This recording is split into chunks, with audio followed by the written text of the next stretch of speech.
అందరికీ నమస్కారం, welcome to our channel. తన అందంతో జగన్మోహన్ రెడ్డిని మెప్పించినటువంటి గన్నవరం పశువుల డాక్టర్ మాజీ ఎమ్మెల్యే వల్లభనేని వంశీ కూటమి ప్రభుత్వం ఏర్పడిన తర్వాత దాదాపు ఆల్మోస్ట్ జైలుకే పరిమితమైనటువంటి పరిస్థితి. పలు రకాల కేసుల్లో ఇరుక్కొని ఇప్పటికీ రిమాండ్ ఖైదీగా జైల్లో ఉన్నటువంటి వల్లభనేని వంశీ ఇప్పటిలో జైలు నుంచి బయటికి వచ్చేటటువంటి అవకాశాలు అయితే మాత్రం కనుచూపు మేరలో కూడా కనిపించినటువంటి పరిస్థితి. ఒక రకంగా చెప్పాలంటే వల్లభనేని వంశీని కక్షగట్టి మరీ ఇరికించింది జగన్మోహన్ రెడ్డి. దానికి ప్రూఫ్స్ ఏంటి అంటే 2019లో జగన్మోహన్ రెడ్డి ప్రభుత్వాన్ని ఏర్పాటు చేశాడు. ఆల్మోస్ట్ 151 సీట్లతో జగన్మోహన్ రెడ్డి గారు అధికారంలోకి రావడం జరిగింది. జగన్మోహన్ రెడ్డి గారి వేవ్లో కూడా రాష్ట్ర వ్యాప్తంగా దాదాపు 23 నియోజకవర్గాల్లో టీడీపీ కంచుకోటలైనటువంటి నియోజకవర్గాలు టీడీపీనే గెలుచుకోవడం జరిగింది. అలాంటి నియోజకవర్గాల్లో ఒకటి గన్నవరం. గన్నవరం అనేది తెలుగుదేశం పార్టీ కంచుకోట. ఈ కంచుకోటని బద్దలు కొట్టడం కాంగ్రెస్ వాళ్ళకు కావచ్చు, వైసీపీ వాళ్ళకు కావచ్చు, ఇప్పటికీ ఆల్మోస్ట్ అసాధ్యమైనటువంటి ప్రక్రియ. ఈ గన్నవరంలో 2019లో వల్లభనేని వంశీ తెలుగుదేశం పార్టీ నుంచి పోటీ చేయడం జరిగిందనమాట. ఆ ఎన్నికల్లో ఆయన గెలవడం కోసం అని చెప్పేసి అక్కడ లోకల్గా ఉన్నటువంటి ప్రజలకు నకిలీ ఇళ్ల పట్టాలను పంపిణీ చేశాడు అనేటటువంటి ఆరోపణ మీద జగన్మోహన్ రెడ్డి ప్రభుత్వం వల్లభనేని వంశీ మీద కేసు పెట్టింది. ఆ కేసుని బూచిగా చూపించి కొడాలి నాని ఈ వల్లభనేని వంశీని బెదిరించో, భయపెట్టో, మరింకా ఏదైనా కానీ వేరే కారణాలు ఏవైనా ఉండొచ్చేమో కానీ మొత్తానికైతే వల్లభనేని వంశీని లొంగ తీసుకొని తెలుగుదేశం పార్టీ నుంచి రెబల్ ఎమ్మెల్యేగా అసెంబ్లీలో కూర్చోబెట్టి అన్అఫీషియల్గా వైఎస్ఆర్ కాంగ్రెస్ పార్టీలోకి చేర్చుకోవడం జరిగిందనమాట. ఇక అక్కడి నుంచి కొడాలి నానిని అలాగే జగన్మోహన్ రెడ్డిని వీళ్ళిద్దరినీ చూసుకొని రెచ్చిపోయినటువంటి వల్లభనేని వంశీ తను చేసినటువంటి తప్పుడు పనులల్లా జగన్మోహన్ రెడ్డి గారు చూసి చూడనట్టు పోతా ఉన్నారు, ఇంకా ఎంకరేజ్ చేస్తూ ఉన్నారు.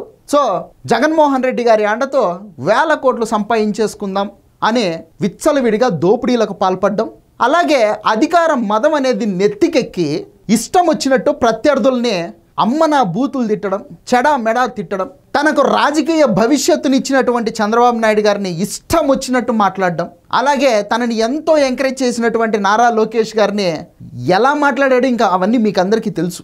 సో అధికార మదం అనేది 2024లో దిగింది. గన్నవరం నియోజకవర్గం నుంచి వైసీపీ తరఫున వల్లభనేని వంశీ పోటీ చేయడం జరిగింది. తెలుగుదేశం పార్టీ నుంచి యార్లగడ్డ వెంకట్రావు గారు పోటీ చేయడం జరిగిందనమాట. 2019లో వీళ్ళు ప్రత్యర్థులుగా ఉన్నారు, 2024లో కూడా ప్రత్యర్థులుగానే ఉన్నారు. బట్ పార్టీలు మాత్రమే మారినాయి. తెలుగుదేశం పార్టీలో ఉన్నటువంటి వ్యక్తి వైసీపీలోకి వెళ్ళాడు, వైసీపీలో ఉన్నటువంటి తెలుగుదేశం పార్టీలోకి వచ్చాడు. సో ఫైనల్గా గన్నవరంలో మళ్ళీ తెలుగుదేశం పార్టీనే గెలిచింది. యార్లగడ్డ వెంకట్రావు గారు ఇప్పుడు ఎమ్మెల్యేగా ఉన్నారు. జగన్మోహన్ రెడ్డి అండ చూసుకొని రెచ్చిపోయినటువంటి వల్లభనేని వంశీని పకడ్బందీగా లాక్ చేసింది కూటమి ప్రభుత్వం. ఎక్కడెక్కడ ఏమేం తప్పులు చేశాడు మొత్తం అన్ని కూపీలాగారు. దాదాపు 7-8 నెలల పాటు ఒక్కసారి లాక్ చేస్తే మళ్ళీ మనోడు బెయిల్ మీద కూడా బయటికి రాకూడదు, అలా లాక్ చేశారు, పకడ్బందీగా లాక్ చేశారు అనమాట.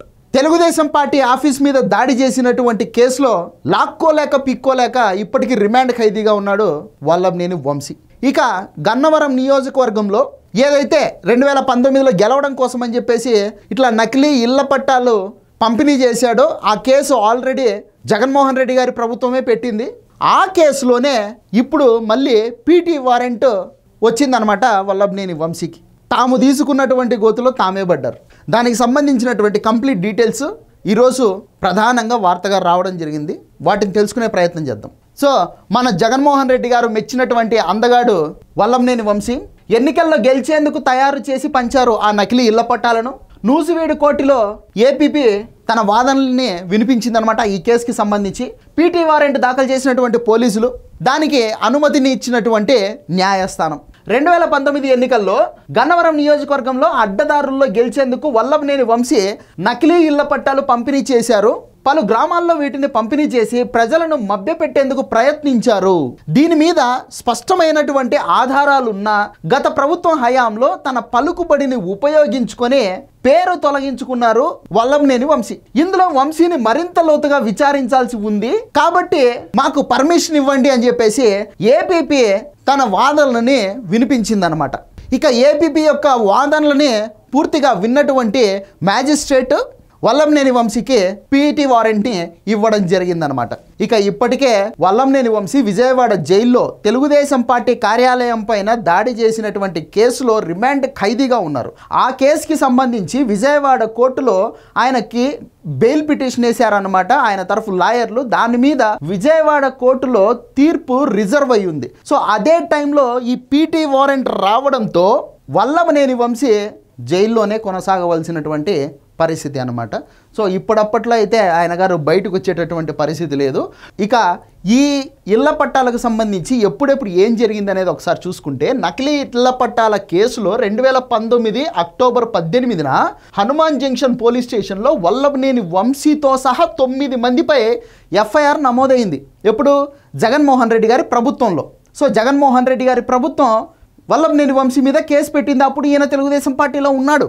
కానీ దాన్ని అప్పట్లో బయటికి రాకుండా గోప్యంగా ఉంచారనమాట. ఎందుకు అంటే ఆ కేసును ముందర పెట్టి వల్లంనేని వంశీని వైసీపీలోకి లాగేసుకోవాలి అని చెప్పేసి. ఎందుకు అంటే జగన్మోహన్ రెడ్డి గారు చాలా స్పష్టంగా అసెంబ్లీలో ముఖ్యమంత్రి స్థానంలో నిలబడి ఆయన చెప్పినటువంటి మాటలు గుర్తు చేసుకోవాలి. ఇదిగో చంద్రబాబు, నీకున్నది 23 సీట్లు మాత్రమే, అందులో నుంచి ఒక్క 5 మందిని నేను లాగేస్తే నీకు ప్రతిపక్ష హోదా కూడా ఉండదు అని చెప్పేసి మాట్లాడినటువంటి మాటలు ఇప్పుడు మీకు నేను గుర్తు చేస్తూ ఉన్నా. అందులో భాగంగానే అంటే చంద్రబాబు నాయుడికి ప్రతిపక్ష హోదా కూడా ఉండనివ్వకూడదు అనేటటువంటి కుట్రతోనే ఇట్లాంటి కేసు పెట్టి ఆ కేసుల్ని ముందర పెట్టి తెలుగుదేశం పార్టీ ఎమ్మెల్యేలను భయభ్రాంతులకు గురి చేసి అతని వైపు వచ్చేలాగా జగన్మోహన్ రెడ్డి గారు గతంలో చేశారు. కానీ కర్మ అనేది రామకృష్ణ బీచ్ లాంటిది అనమాట. ఆ రోజు ఆయన గారు చేసినటువంటి కుట్రలకు పాప ఫలితమే అనుకుంటా ఈరోజు జగన్మోహన్ రెడ్డి గారు కోర్టుల చుట్టూ నాకు ప్రతిపక్ష హోదా ఇప్పించండి మహాప్రభు అని తిరుగుతూ వేడుకుంటా ఉండేటటువంటి పరిస్థితి అనమాట. దుర్మార్గుల పంచన చేరితే దుర్మార్గాలు చేయడమే కాకుండా ఆ దుర్మార్గులకు అవసరమైనప్పుడు వాళ్ళు ఇచ్చుకునేటటువంటి బలిపశువులు అయిపోతాము అనేది ఈ కథలో నీతి అనమాట. సో ఇది వీడియో. ఈ వీడియో నచ్చితే లైక్ చేయండి, సబ్స్క్రైబ్ చేయండి, షేర్ చేయడం మాత్రం మర్చిపోవద్దు. ధన్యవాదాలు.